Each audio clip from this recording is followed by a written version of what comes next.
The Power of Google, Episode 3. Today we're going to be looking into Brett Kavanaugh. I don't know how to say it. Brett K, I'm going to call him. All I heard from him up until this point was that he was a devil, he was the demon, he shouldn't be allowed to live, that he had sexual allegation charges against him, a bunch of random stuff like that, from just people around me and the random things I would hear.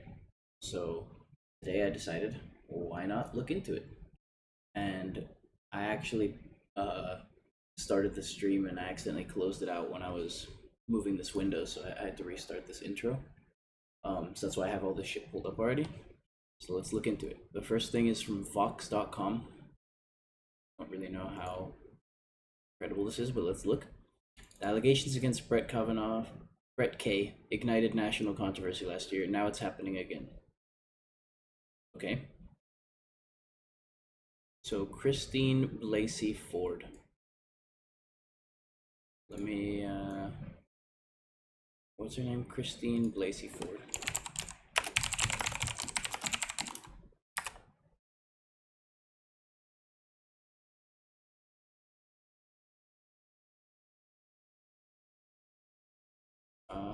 Okay, I'll open that.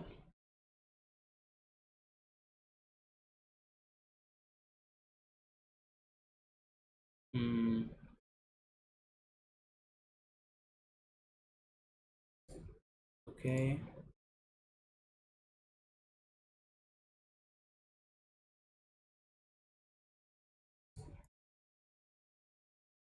Alright.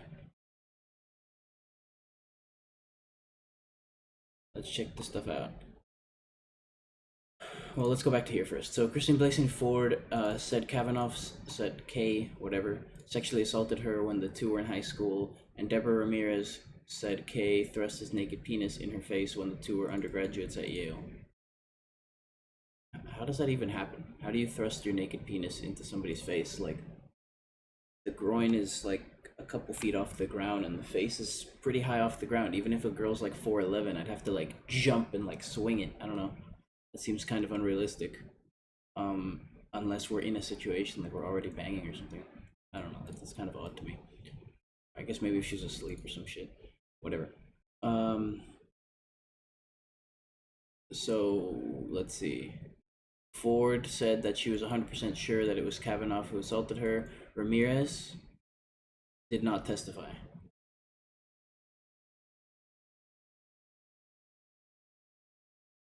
Reporters have found another Yale classmate who says he saw similar behavior by Kavanaugh at a different party. Where? Why is there no link? There's a link here. New reporting by New York Times. There's a link there, but there's no link to this other person. Let's see.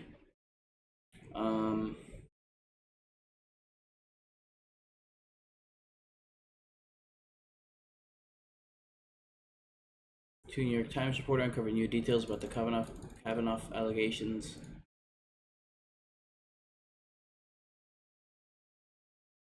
At a party during the 1983-84 school year. Also, this is 1983. Like, people are fucking dropping acid and doing stupid shit then. Like, I mean, I get that it's not okay, but like, people were fucking wild back then, man. Okay, I was embarrassed and ashamed and humiliated. I mean, that does suck.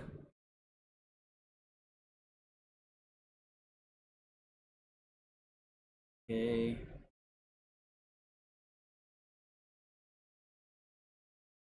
Hmm.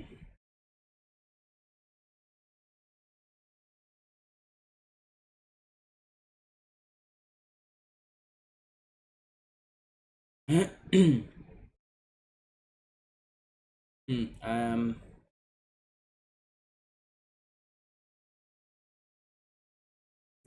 Let's see. He said Kavanaugh argued that if what Ramirez described had really happened, it would have been the talk of the campus. In fact, Pogrebrin and Kelly write, our reporting suggests that it was. Specifically, the reporter spoke with at least 7 people who had heard about the allegation long before Ramirez went public with it, including 2 people who heard about it just days after the party took place. If that's true, where is this? Why is there's no link to this?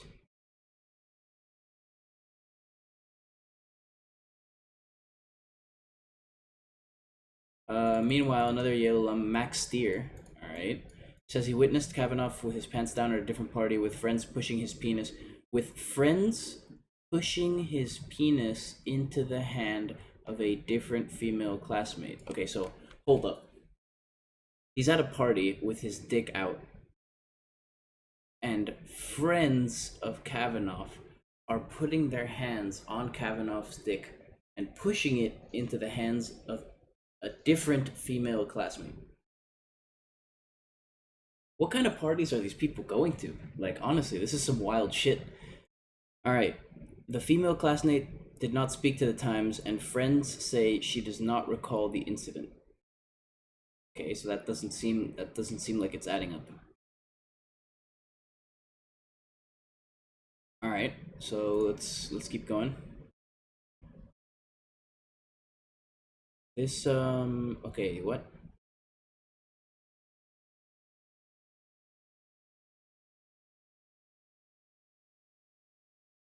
Let's see. She and some classmates had been drinking heavily when, she says, a freshman named Brett Kavanaugh.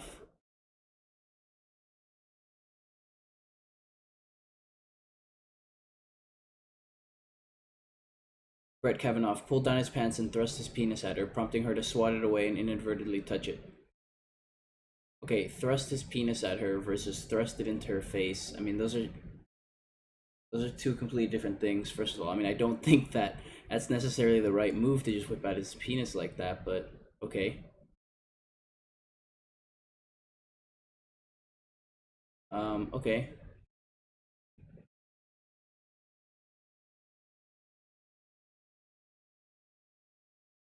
Hmm. By preying upon her in this way, she added, Mr. Kavanaugh and his friends make it clear I'm not smart. Mr. Kavanaugh denied her claims.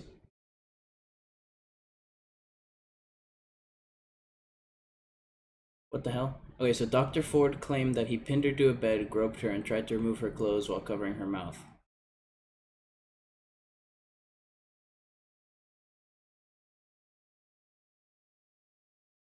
That's weird. I didn't read about that in the other article. Okay. Looking unlikely that Supreme Court Justice.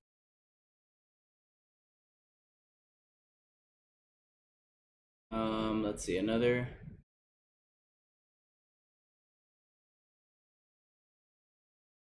Okay, well, nobody. This doesn't say anything about new things, so goodbye. Um, Fresh allegations of sexual assault over a now revised article. And this is all some crazy stuff. Alright.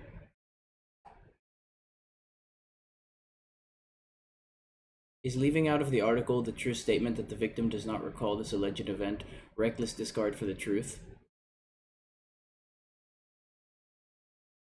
Huh.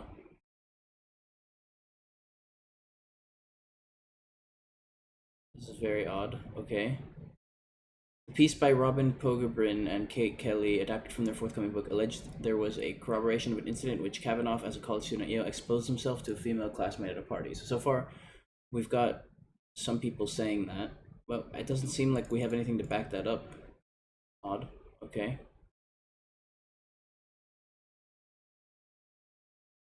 Ah, there we go. Hours later, the Federalist's Molly Hemingway, who had reviewed an advance copy of the book, flagged a glaring omission, and the paper eventually updated the controversial story after being lampooned on social media over the gaffe.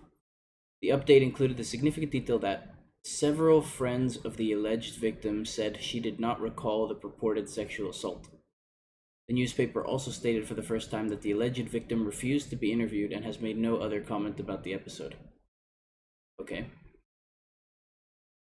In an interview on MSNBC Monday night, Pogrebin and Kelly, the people who made the allegation, said that the key information may have been removed from the original draft in the editing process. He viewed the original report as an attempt to undermine Kavanaugh and the Supreme Court as a whole.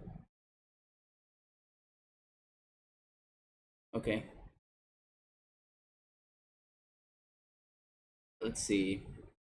The New York Times suddenly made a major revision to a supposed bombshell piece late Sunday concerning a resurfaced allegation of sexual assault by Supreme Court Justice Brett Kavanaugh, hours after virtually all 2020 Democratic presidential candidates had cited the original article as a reason to impeach Kavanaugh.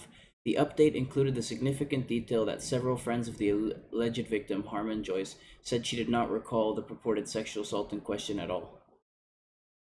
Okay. So let's go backwards to this Christine thing. Yeah, here we go. Okay, so friend of Kavanaugh accuser Christine Blasey Ford now challenges her story. Leyland Kizer, a high school friend of Christine Blasey Ford, cast doubt on Ford's claims of being sexually assaulted by Supreme Court Justice Brett Kavanaugh at a high school party in 1980s. Quote, I don't have any confidence in the story, quote, Kizer told New York Times reporters Robin Pogrebin and Kate Kelly in their new book, The Education of Brett Kavanaugh, an Investigation, a copy of which was obtained by the Washington Examiner. Last summer, Kizer seemed to say that although she didn't remember the event, she still believed Ford. Ms. Kizer does not refute Dr. Ford's account, and she has already told the press that she believes Dr. Ford's account, Kizer's attorney wrote last year. However, the simple and unchangeable truth is that she is unable to corroborate it because she has no recollection of the incident in question. Okay, so she doesn't remember the incident at all. I feel like that's kind of relevant. But okay. But Kizer now says she lacks confidence in Ford's account. We spoke multiple times to Kizer, who also said that she didn't recall the get-together or others like it. Pogrebin and Kelly wrote, in fact, she challenged Ford's accuracy. Those facts together I don't recollect, and it just didn't make any sense, Kizer told the authors. Okay. Ford, who attended all-girls sister school Holton Arms, was unable to recall specifically when or where the incident occurred, or how she got to or from the party. She said that, in addition to Kavanaugh and Judge, another Georgetown prep classmate, P.J. Smith, was also at the party, although she says he didn't witness the assault. Ford said her high school friend Kizer was also there. Kavanaugh vehemently denied the accusation. Judge and Smith said they have no recollection of the party. All right, so there's like 5 people involved now, and the only one who's saying that happened is Ford. And Judge Smith and even Ford's friend have no recollection of the party. It would be impossible for me to be the only girl at a get-together with 3 guys, have her leave, and then not figure out how she's getting home, Kizer told Pogrebin and Kelly. I just really didn't have confidence in the story.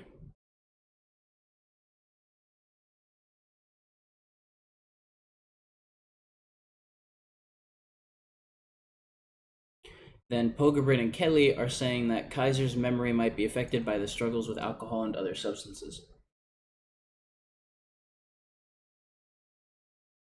So Ford said there were 4 boys I remember being there: Brett Kavanaugh, Mark Judge, P.J. Smith, and one other boy whose name I cannot recall. I remember my friend Leyland Ingham attending, referring to Kizer by her unmarried name. Ford claimed that Brett groped me and tried to take off my clothes. I believe he was going to rape me. Kavanaugh testified that he immediately, categorically, and unequivocally denied the allegations. I swear today under oath before the Senate and the nation, before my family and God, I am innocent of this charge. Okay. He pointed to Kizer's statements that she didn't remember the event. All 4 people allegedly at the event, including Dr. Ford's longtime friend, Miss Kizer, have said they recall no such event, Kavanaugh said. Her longtime friend, Miss Kizer, said under penalty of felony that she does not know me and does not believe she ever saw me at a party ever. Wow, that's pretty damning. Okay. I didn't know this.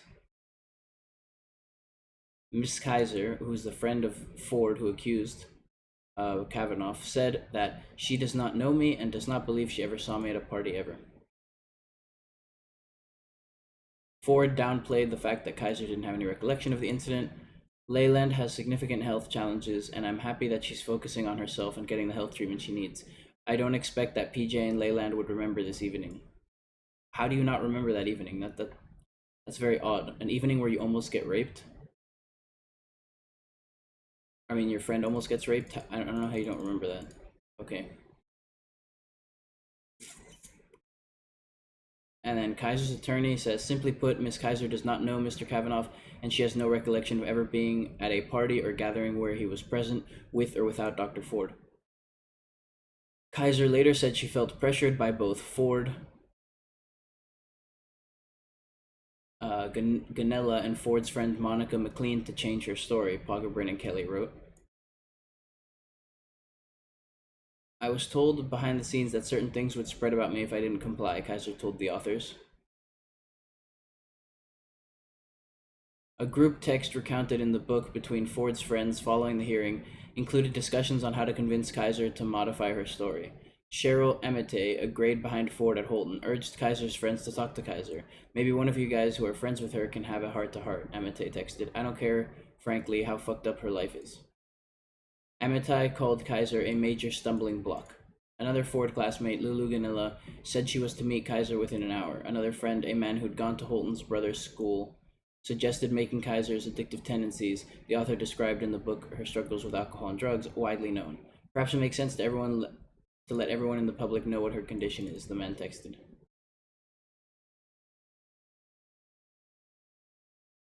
Okay. Huh. That's strange. I don't know where to stand on this. There just seems to be a lot of shit that doesn't add up. Like, it seems like it could be true, right? Um,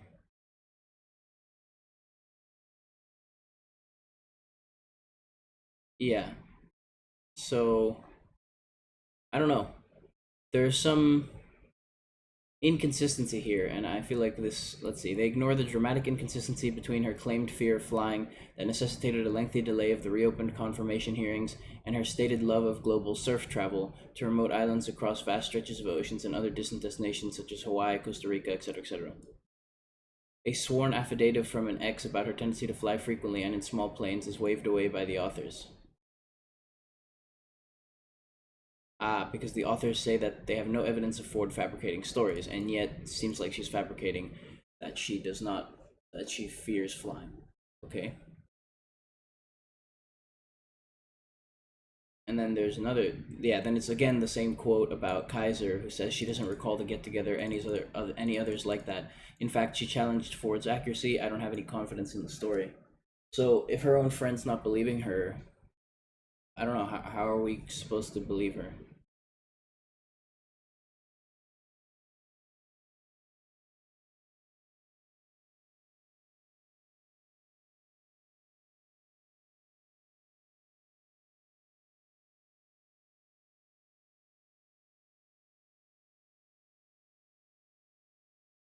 Yeah, so then a bunch of Ford's friends tried to bug Kizer to change her mind. And then Kizer says she has both logistical and character driven problems with it. Focusing on one of the angles that many women had trouble believing, she says, it would be impossible for me to be the only girl at a get together with three guys, have her leave, and then not figure out how she's going to get home. The authors previously note that Blasey Ford suggested that Kizer might have driven her home, which they do not note is a change from her claim that she does not know how she got home. Kizer also reflects that the get-togethers of their youth were not like the one Ford described. She adds, I just really didn't have the confidence in the story. Okay. So I don't know, this seems like people are making leaps and bounds about this Brett character, who I do not know, who is apparently this important person. Um,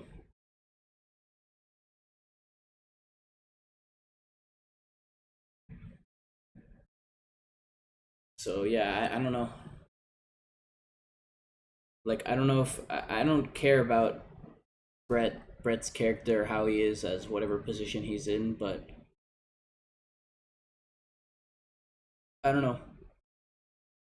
There's a lot of things that don't add up, and normally I make a conclusion at the end of these, but I'll just leave a concluding statement of, look into things yourself, because I believe this guy was a demon, and like there was all this evidence against him and all this stuff, and all there is one person's story that has a bunch of holes and isn't backed up by one of her lifelong friends. So I don't know, just Try not to get pulled down by everything you hear around you, because not everything you hear is true. Look into stuff yourself. Thanks for tuning in, and peace out, everyone.